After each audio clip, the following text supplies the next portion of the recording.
Genesis 7:6 through 8:22. Devotional focus verse. And every living substance was destroyed which was upon the face of the ground, both man and cattle, and the creeping things, and the fowl of the heaven, and they were destroyed from the earth. And Noah only remained alive, and they that were with him in the ark. Genesis 7:23. Some saw it as divine intervention. Others attributed it to a simple quirk of fate, fortune, or physics.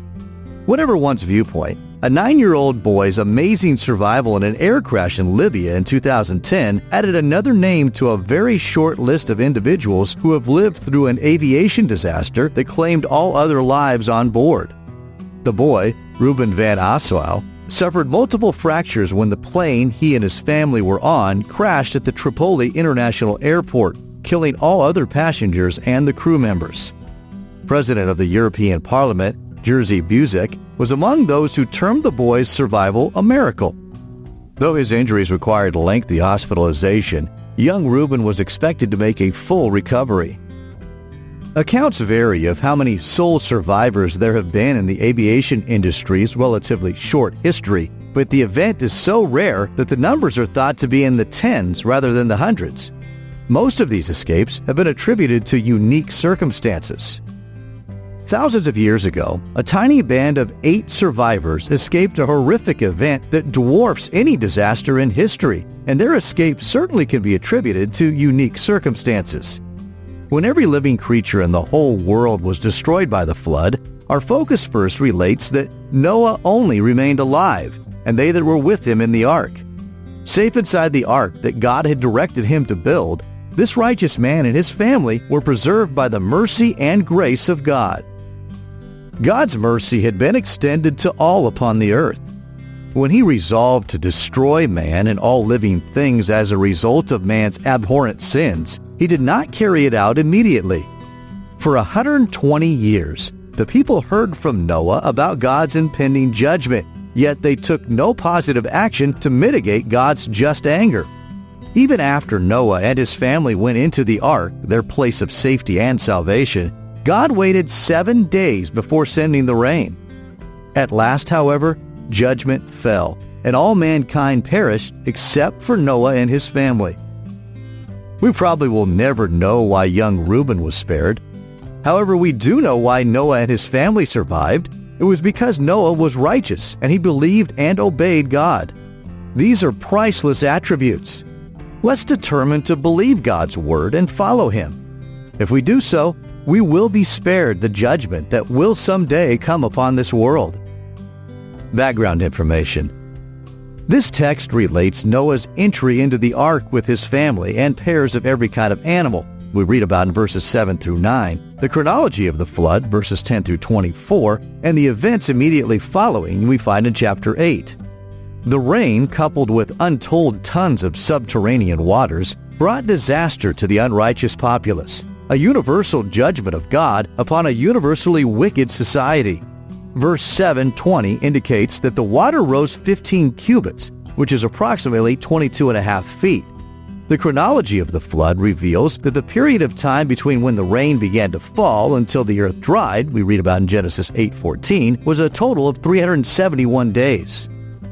The mountains of Ararat, referred to in verse 4, where the ark came to rest, are thought by most researchers to refer to a range of mountains located in eastern Turkey on the borders of Iran, Armenia, and Nakhchivan. The range is in the ancient territory of Urartu. Ararat is the newer Armenian name of Urartu, a region which covers thousands of square miles and has hundreds of mountains. Mount Ararat, the highest peak in that range, is a volcanic mountain with an elevation of 16,945 feet. It rises far above the surrounding plains that are 2,000 to 3,000 feet high. When Noah and his family left the ark at God's command, God reiterated the directive initially given to mankind, see Genesis 1:28, to be fruitful and multiply and replenish the earth. It's noteworthy that Noah's first action, after having been shut in the ark for over a year, was to build an altar to the Lord. The statement that God smelled a sweet savor indicates that God approved of Noah's action. He responded with a promise that he would never again totally disrupt the natural processes of life on earth. Included in this declaration of mercy was recognition of the carnal condition with which all are born. For the imagination of man's heart is evil from his youth. See Genesis 8:21. As descendants of Adam, the 8 individuals who had found refuge from divine retribution in the ark still had been born with sinful natures, and thus their descendants would continue to exhibit carnality. Conclusion. God's provision of a place of safety for faithful Noah and his family should inspire us to also be faithful and obedient to God. And Noah was 600 years old when the flood of waters was upon the earth. And Noah went in, and his sons, and his wife, and his sons' wives with him, into the ark, because of the waters of the flood. Of clean beasts, and of beasts that are not clean, and of fowls, and of everything that creepeth upon the earth. There went unto Noah into the ark, the male and the female, as God had commanded Noah. And it came to pass after 7 days, that the waters of the flood were upon the earth. In the 600th year of Noah's life, in the 2nd month, the 17th day of the month, the same day were all the fountains of the great deep broken up, and the windows of heaven were opened. And the rain was upon the earth 40 days and 40 nights. In the selfsame day entered Noah, and Shem, and Ham, and Japheth, the sons of Noah, and Noah's wife, and the 3 wives of his sons with them, into the ark. They, and every beast after his kind, and all the cattle after their kind, and every creeping thing that creepeth upon the earth after his kind, and every fowl after his kind, every bird of every sort.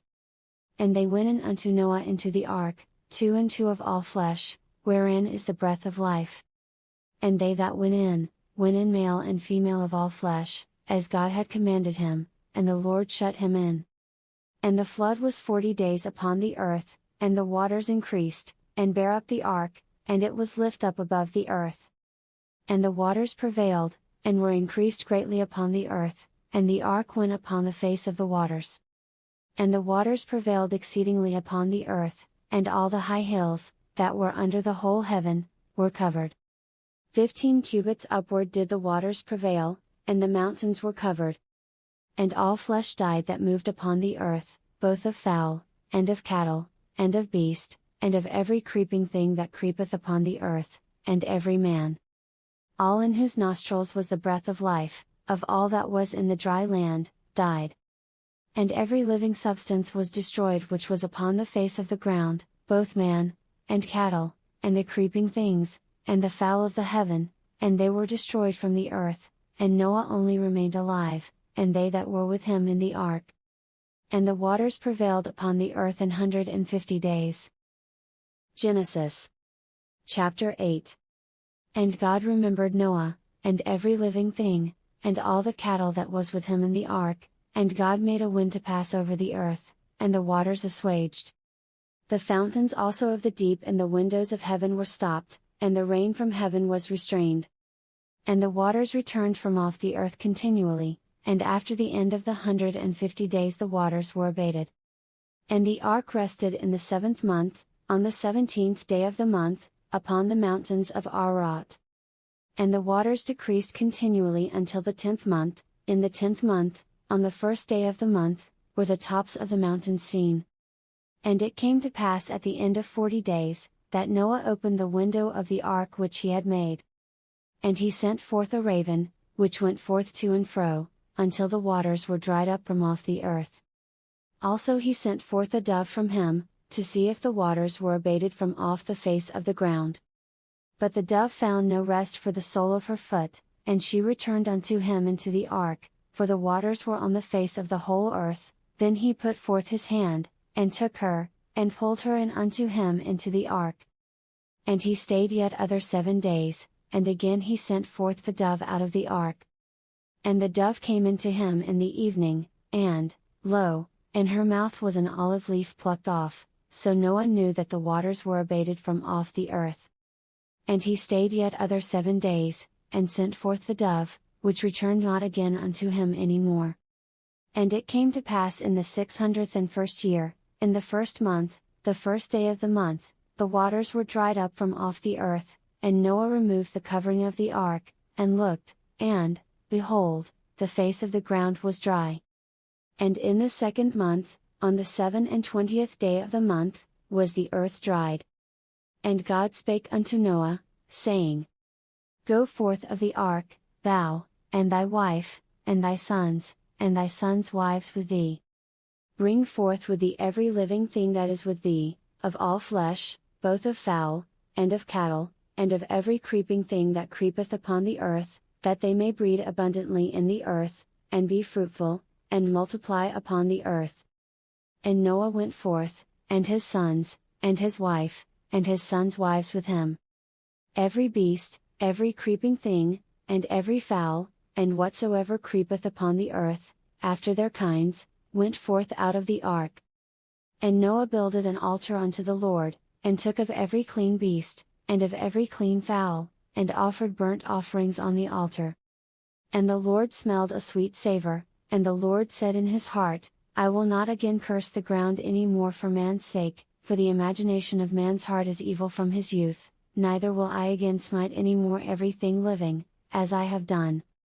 While the earth remaineth, seedtime and harvest, and cold and heat, and summer and winter, and day and night shall not cease.